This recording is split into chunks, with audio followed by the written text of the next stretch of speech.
சுட்டீஸ், ஒரு குட்டி எலி காட்டுல சுத்திக்கிட்டு இருந்துச்சான். அதுக்கு ரொம்ப பசி எடுத்துச்சான். அப்போ அந்த ஒரு சாக்கு பையில சின்ன ஓட்டை இருந்துச்சு. அதுக்குள்ள எட்டி பார்த்தா அரிசி இருந்துச்சான். உள்ள பூந்து உள்ள போய் அந்த அரிசியை சாப்பிட்டுச்சான். ஆனா அதுக்கு பேராசையில ரொம்ப சாப்பிட்டு வயிறு ஃபுல்லா ஆயிடுச்சான். அதனால அந்த குட்டி ஓட்டையில இருந்து அதனால வெளியே வர முடியல, மாட்டிக்கிச்சான்.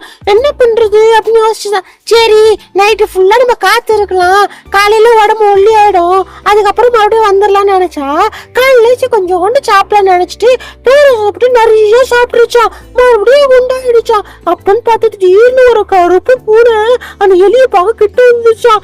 எலி ரொம்ப பயந்துடுச்சான். அந்த பூனைகிட்ட மாட்டிப்போமோ நினைச்சுச்சான். ஆனா பூனை கண்டுபிடிச்சிட்டு வந்து எலியை கடிச்சு சாப்பிட்டுருச்சான். இதுல இருந்து நம்ம தெரிஞ்சுக்கிறது என்னன்னா, பேராசை மட்டும் இல்ல ஃப்ரெண்ட்ஸ், நமக்கு கிடைக்கிற சந்தர்ப்பத்தை கரெக்டா பயன்படுத்தலாம், அது ஆபத்துல தான் முடியும் அப்படின்றத நம்ம தெரிஞ்சுக்கிறோம். வீடியோ பிடிச்சிருந்தா லைக் பண்ணுங்க, ஷேர் பண்ணுங்க, நம்ம குட்டி சபரி சேனல்ல சப்ஸ்கிரைப் பண்ணுங்க. தேங்க்யூ ஃப்ரெண்ட்ஸ், நான் உங்களுக்கு குட்டி சபரி.